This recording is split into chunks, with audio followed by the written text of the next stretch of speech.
ladies, welcome to paint night or paint day, whenever you're doing this, video style. So I trust that you have your own bottle of wine or glass of wine, maybe we'll start with the glass, and some munchies to go with it, and your kit for this fun little canvas, and let's get started. So in your kit, you will have a 11 by 14 canvas, which is what this is. There's the paint to do your project. There is the word that you will trace and paint on, a paintbrush, and a couple of other fun things just to get this project done. So the first thing you're gonna do is you're going to take the cream colored paint and you're gonna color the background of the piece. And you don't have to worry too much about where the pumpkin is because we're gonna paint that in. But I want you to paint in the background and the sides. So I'm gonna do the sides first of my piece. Just so that they're nice and finished. You don't wanna leave them all raw. This canvas is a pre-dusted canvas, so it does have a finish on top of it, but let's just give it a nice coat of color all the way around the edge. And then we'll add some color to the top.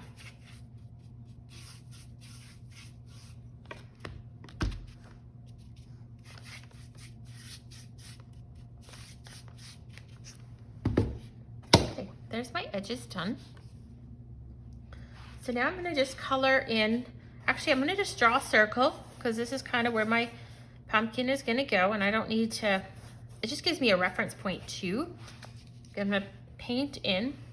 I'm really flinging the paint around. Kind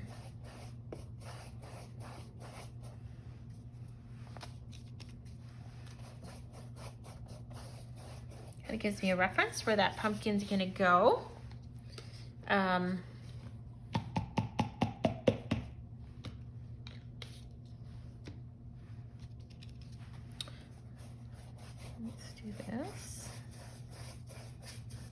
When you're painting with acrylic paints like this, you always want to add water to the paint as you put it on. You'll notice that I'm dipping into the water and bringing it onto the canvas as well. And what that does is it helps the paint to go on a little smoother. You don't want it to be super thick. It doesn't do anything. It just takes longer to dry, and you end up with ridges and stuff like that in it too. So I like to just put a nice thin layer of paint on. So there we go. There's our background. So now we're gonna put the pumpkin on. And the cool thing about this is you don't actually have to wait for this to totally dry, because the part of the fun of making this pumpkin is that it will be I just really picked all the paint bottles that don't wanna open. We'll do it this way then. So in your kit as well, there's some red, and there's some of this ochre, yellow ochre, which is a kind of a, I'm gonna say a fall-ish yellow, or yeah, fall-ish yellow. So we're going to use a bit of mixing to create the pumpkin. And so you're going to pick up a little bit of the red, and you're gonna mix into the orange. I haven't even cleaned my brush, so I've just left my brush the same. You're gonna go into the yellow, sorry, and you're making this orange. And the idea behind this is you kind of want a blend of color. So you're gonna make your pumpkin, and you don't want it to be a perfect round. That makes it look like a basketball. We don't want a basketball on our piece, we want a pumpkin. So you see how I've just created a round effect. This is pretty red to me, so I'm gonna get it to be a little bit more orange. How fun that is. You want your lines to go like this. You want to be creating the curvature of the pumpkin, because that's the way the pumpkin is going. You don't want to be painting back and forth. That is the one thing we don't want to do. So I think I'm going to leave this guy like this, and we're going to dry it, and I might come back in and add a little bit more color to him. Okay, so I went ahead and dried it. If you don't have a heat gun or a dryer at home, your hair dryer would work too. Just be careful. Put it on the cool setting. Don't have it on the hot setting because you don't want to burn anything. You're just trying to get it dried. So I'm going to come back in. This was a little redder than I wanted. So I made it a little less red by adding a little bit more yellow into it. I'm also double dipped into the cream so I can, and by double dip, I mean I've picked up this yellow and then put the tip of my brush into this cream. And as you come down, you automatically just create a ridge, which is cool. It gives that pumpkin some shape. Don't worry too much down here. We're gonna put grass and stuff in there, so it will get looked after down there.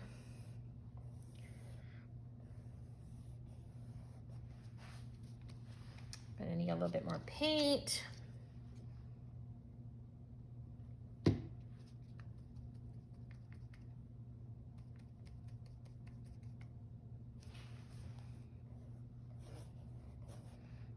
That's fun. Look at this nice red that came in there too as I did that.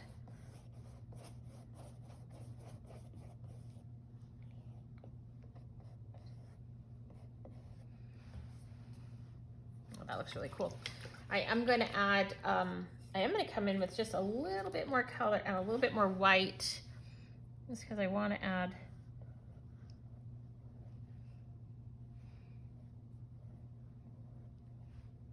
so that's just dipping a little bit of cream on that one side of my brush just to create a little bit of a highlight there. You can even run your brush this way if you want, just to create that as well. We are going to come back in with a palette knife to add some dimension to it too. So there will be lots of dimension being added in, but I just felt like I wanted to. There, I quite like that. Our little pumpkin is taking shape. It's got a little. So I went ahead and dried it, and I actually did just put a little bit of cream over here just to give it a little bit of shape back again. I went ahead with a pencil, or I use a chalk type of pencil, but just to roughly draw in the stem.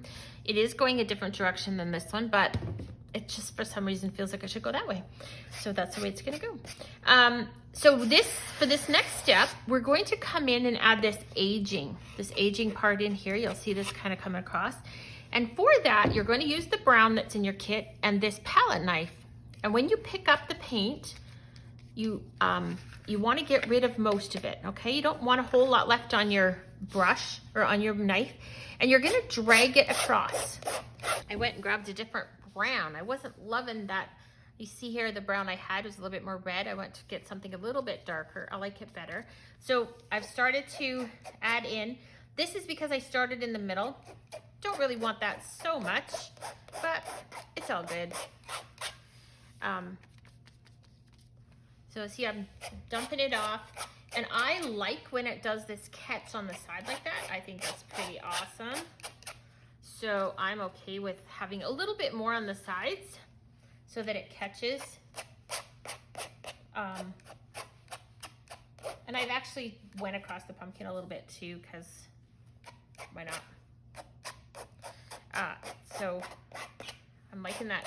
It reminds me of an old piece of wood or a rustic sign that's kind of like weathered, and you know, that's what it reminds me of. I like it.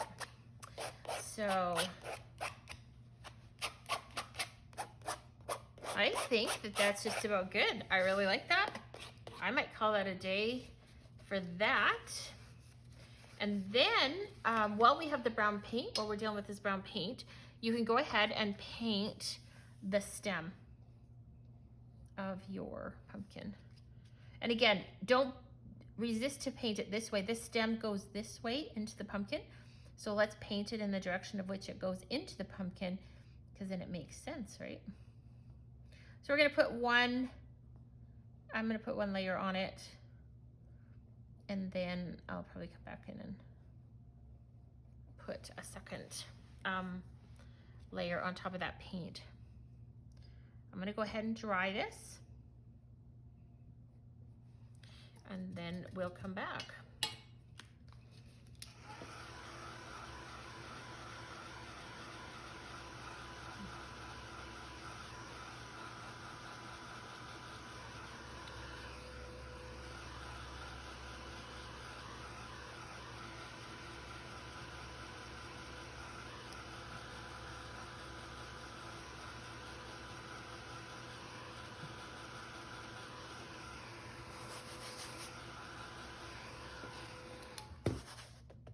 Okay, we're dry there.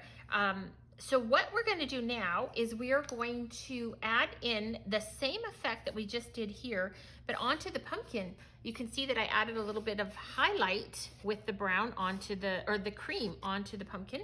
So we're going to take our palette knife again, make sure it's clean. Make sure you have no brown on there, and pick up some cream. Now this you're going to have to be a little bit more directional, right? Because see how I'm going around the outside edge, because that's where the highlight would be. Because if you think about the ridges of the pumpkin, this is going to be a highlight, this is going to be where it's a little bit more shadowed. And I kind of, with my cream, had already created a little bit of those lines. Oops, that got a little dark. Oh well. And we're just, at some point, sometimes too, I'm just using kind of the tip as a rough. I'm gonna turn it sideways, so or around, so I can get the other side.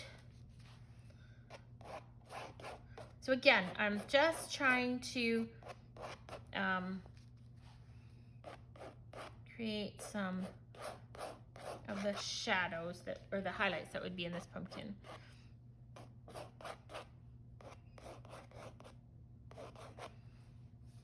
Okay, and then we're actually going to go back. I'm actually going to go back with a little bit of the brown, but we're going to dry this really well. The one thing I'm going to do too is, I don't like how this is kind of going in, so let's just try this. This is the cream that was on the background.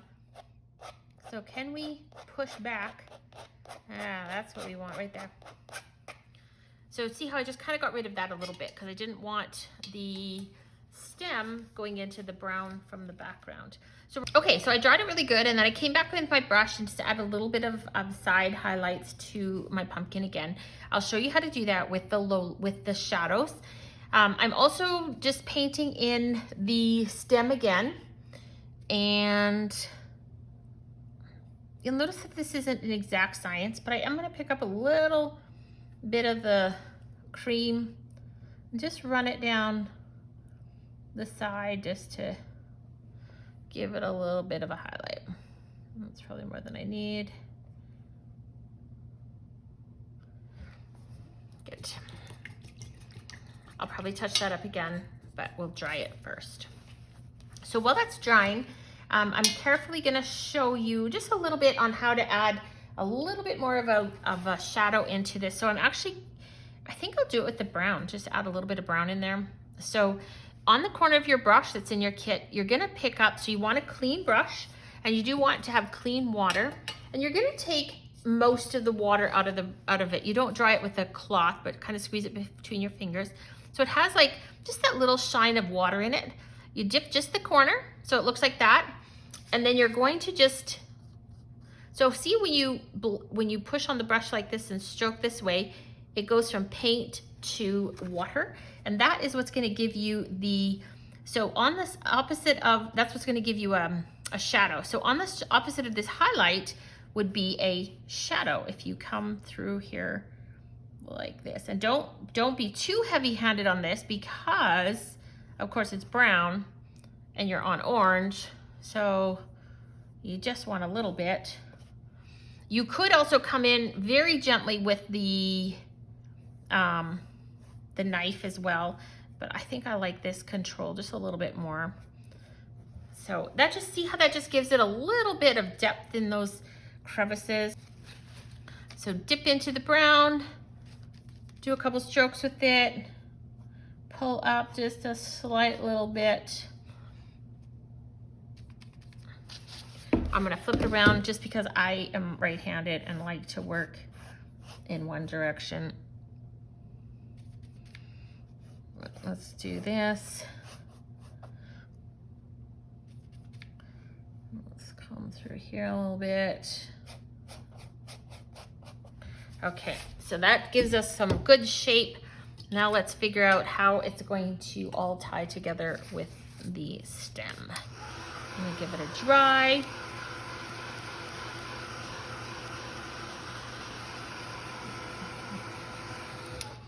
Okay, so we're gonna come back in now onto the stem because we do wanna create, the stem just can't be floating there in no man's land, right?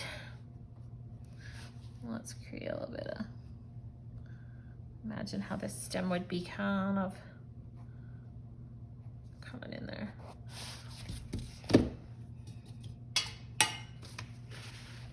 So I'm not loving that.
I think we're getting it.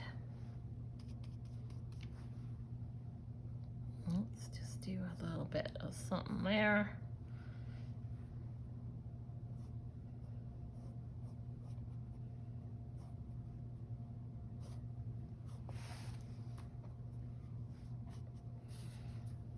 All right. Just gonna add a little bit of more dark in on this side of the stem.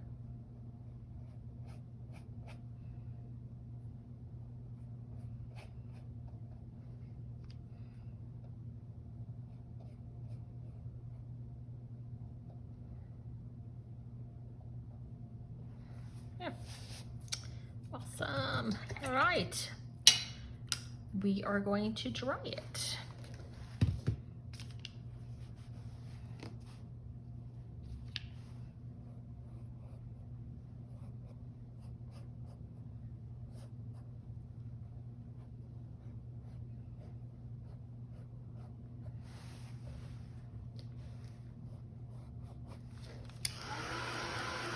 When I was putting together the video clips for you when I was painting this, I realized that I did this whole bottom painting and you could kind of see my hand, but you couldn't see what I was doing. So I wanted to come back in and just video this again on showing you how to put this grass in.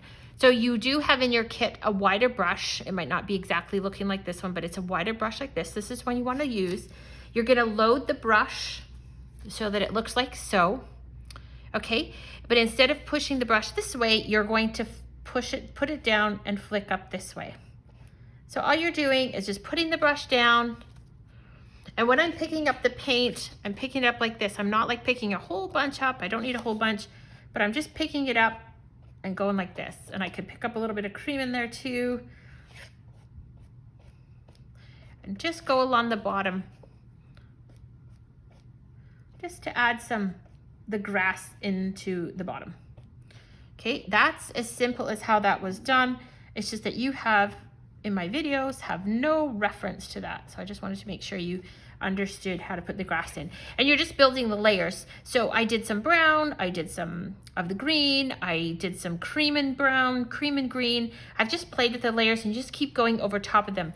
You don't want to keep going over the same spot because it doesn't take very long to dry, but if you keep working the same spot, you're just gonna get a mess of one color. But if you kind of go across the piece here and there, you'll get a nice blend of colors, okay? So that's how the grass goes on. In your kit, you will get a piece of white, just copy paper that has the word grateful written across it already. So just pretend that this is it. I just don't have it in front of me. You're gonna put it down. You're gonna put this carbon paper that's in your kit, and the chalky side, the black side, goes down. Your word grateful goes over top.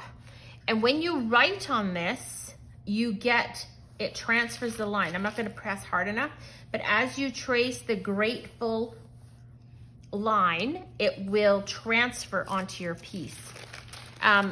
So that's how you're gonna put the word on to the background. So you're gonna get the word, you're gonna have a piece of transfer tape, the tape goes down, the piece of paper goes over top, take a pen and write over top of it so that it transfers onto your pumpkin. And then you're gonna take the black paint that's in your kit and you're gonna write it out. I'm just gonna write it quickly.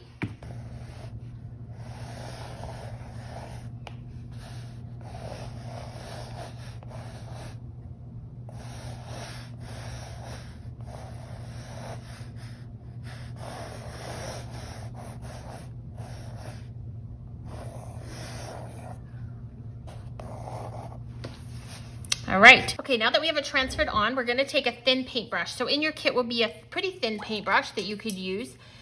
There'll also be a Sharpie. So you could write this on with a thick Sharpie.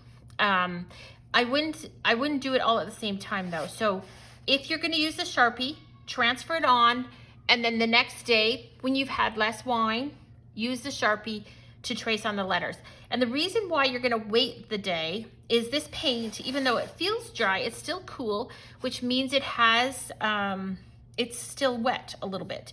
So by waiting the day, it just allows the paint to cure and your Sharpie won't die on you. Your Sharpie will die quite quickly if you start tracing when the paint is in this really non-dry, totally condition. So if you're gonna use the paintbrush though, and the black paint, you're gonna thin out the paintbrush so that the paint, so that it's really thin. I shouldn't say really thin. It's kind of like ink. And you're gonna go over the letters. And what I advise you to do, you'll notice in my sample, in the picture, that there's thick lines and there's thin lines. When you're doing this type of writing, every time you come down, it's a thick line. Every time you go up, it's a thin line. Down, it's a thick line. Up, it's a thin line. Thick, thin. But instead of trying to do that all at once, you're going to go ahead and write the letter first, draw it out. See, I didn't have enough water in there because I couldn't make the curve. I'm gonna come this way. It's super awkward because there's wet paint there. There we go. Okay, so I've kind of drawn the letter in, but all my downs need to be thick. So I know that this is a down. I don't really want to go across, well, maybe I will here. So I'm going to thicken that up, paint it in. Okay. Just thicken that up just a little bit. And then I'm going to thicken this one up all the way down. So if you're using your paintbrush or a Sharpie, you're thickening up this line all the way down.